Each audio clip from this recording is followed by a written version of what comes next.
Thank you for browsing page 121. Here we go, the second to last installment in the Rebellion sourcebook, Factions of the Rebellion. And these last two aren't really factions of the rebellion per se. They're not actually rebelling. They're just power groups involved with the rebellion. So this second to last one, the Zhodani.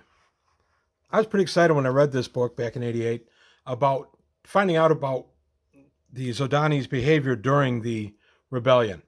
And I was a little surprised.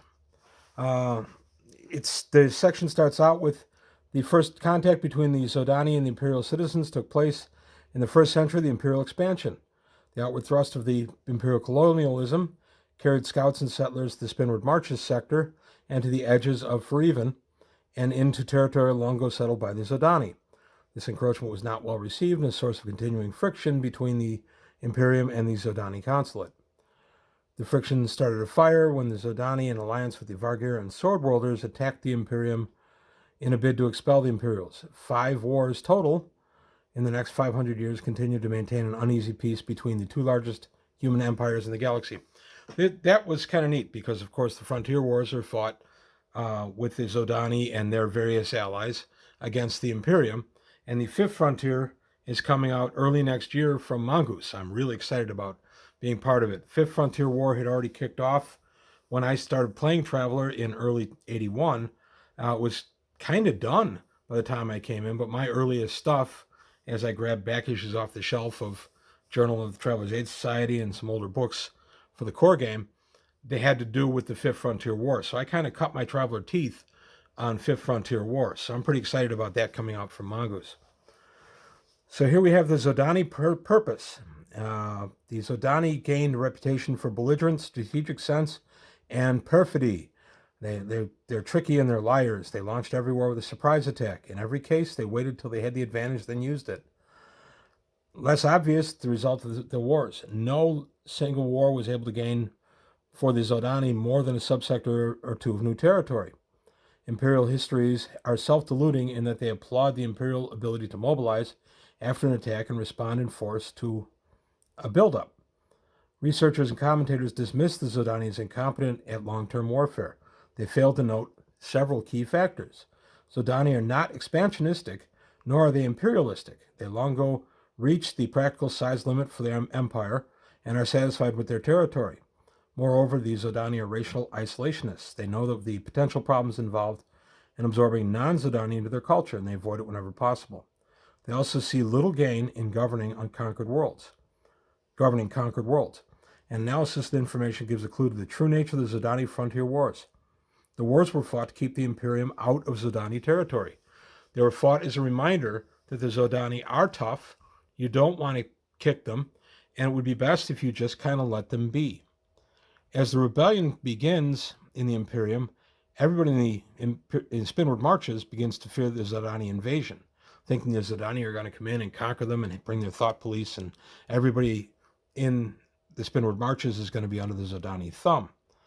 Well, in reality, the multi-generation campaign to protect the Zhodani consulate from the Imperium has been a success. The early years of the Imperium were a real possibility. The Imperials would expand into Zhodani territory. Now, with the Imperium falling apart, it's no longer a threat to the Zhodani.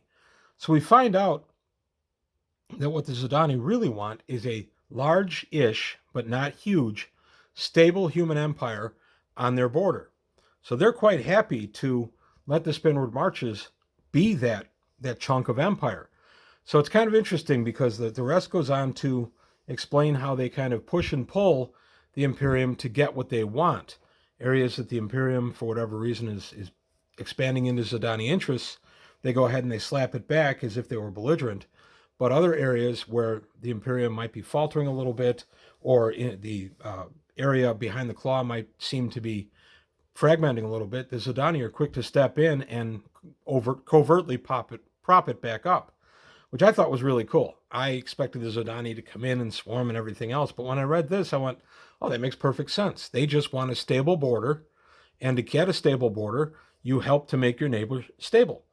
What they fear most is that the area behind the claw and the Spinward Marches is going to fragment like the rest of the Imperium and break down into a bunch of possibly aggressive smaller empires. They don't want that. They want a larger, stable state, and to that end, they're quite happy to let Norris do his thing and keep the area behind the claw and hold it as a keeper of the flame for the Third Imperium. I thought that was a nice touch.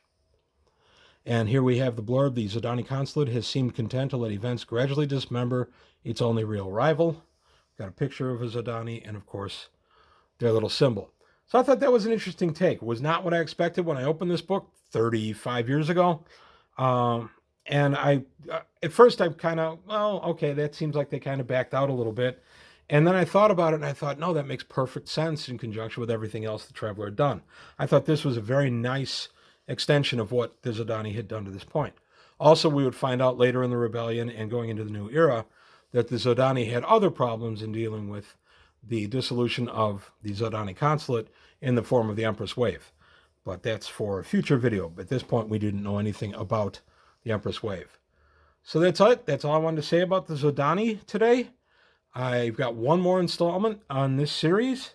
I'll be releasing that next week or so. And that'll be the last of my look at the factions of the rebellion from the Megatraveller era. I hope you've liked this series. I have, and we got one more to go. So thank you for watching. I appreciate the support. And if you like what you heard and saw, please like and subscribe. And I'll see you next time on page 121.